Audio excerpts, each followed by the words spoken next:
Next up, we go to Eugene, Oregon. Noel. Go ahead. First-time caller. Hi, Noel. Noel, hi. Yes, thank you, and thank you so much, George, for taking me on the air.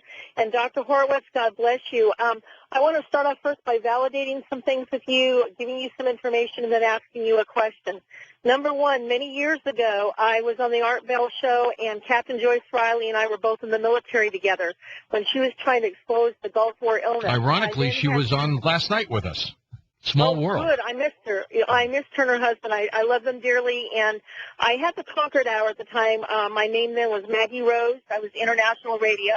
I had gotten onto the Concord Hour with Republic Radio International, later Heritage Radio, through our Art Bell and Joyce Riley. Because I had worked for the BATF, I'd been in the military over 35 years. I'm a nurse. And for those of you out there, licensed nurses are not second-class nurses. We are good nurses. One of the things that I was concerned about when I was working for the BATF, there was a private lab which was on the island between Berkeley and San Francisco, the Navy base right there.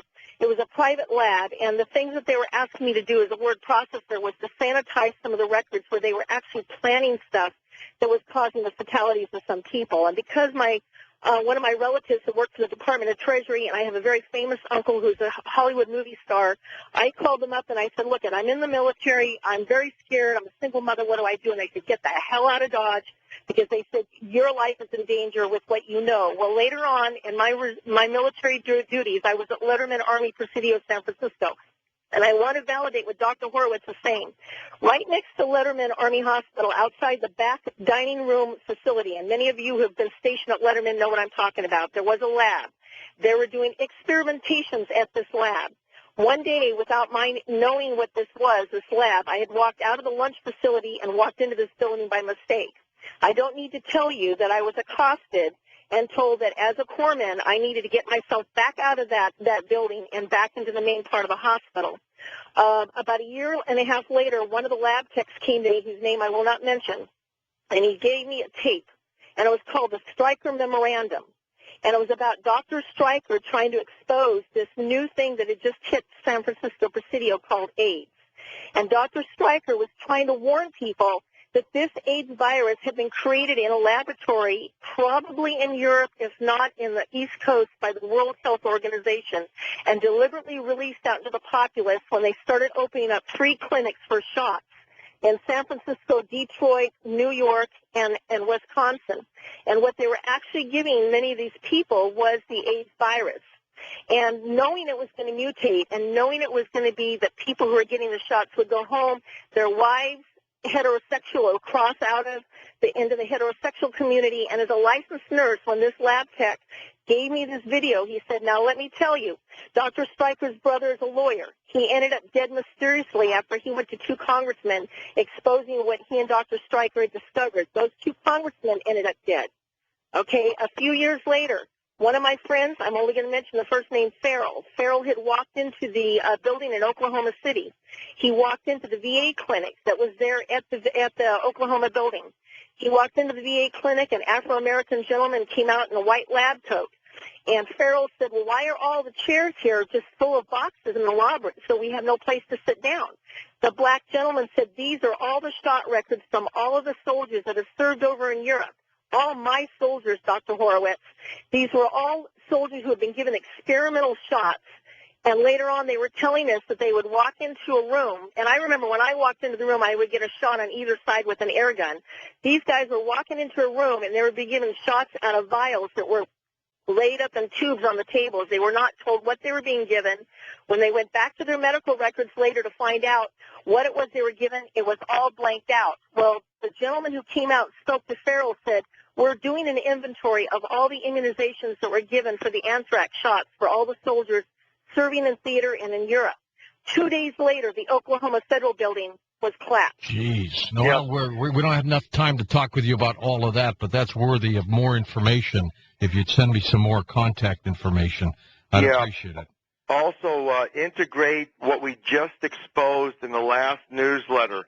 Again, go to the newsletter archives at healthyworldstore.com. Please, please, please read that article because it goes into these links at the Presidio in San Francisco, directed by Michael Aquino, who is the top propagandist for the United States military. He operates, according to a lot of evidence and testimonies, the current MK Ultra CIA COINTELPRO operation for deception.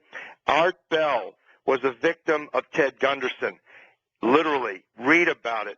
You'll find that the whole scam that was perpetrated against Art Bell was engineered by Gunderson and his cronies. All right, Len, we don't want to go into that again. Well, all right? That's been on the air. Just read up on it, folks. It's been on the air years ago, and this is a new regime now.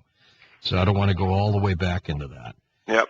Anyway, the Presidio is also the site where Lytton Bionetics was the major research institution that was apparently testing children at the Presidio. And this, again, was under Michael Aquino's watch. Lytton Bionetics was the Army's sixth top biological weapons contracting firm that literally brought through the contaminated chimpanzees the AIDS virus to America. Len, one more time, your conspiracy con, you're a little concerned. You've got heavy security there. People still can go and see you, or what's going to happen? Yeah, I'm going to be there. We're flying in tomorrow, I understand, and that I'm looking forward to it again because this truth has got to be told. The information that we're advancing right now is literally turning the entire conspiracy world upside down because, again, we have to question who has been feeding us information. We have all been infiltrated.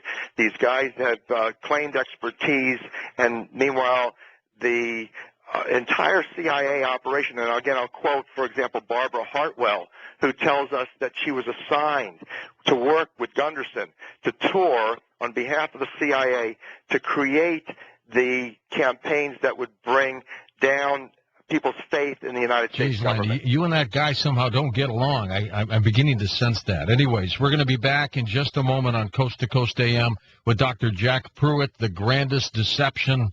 Don't touch your dial.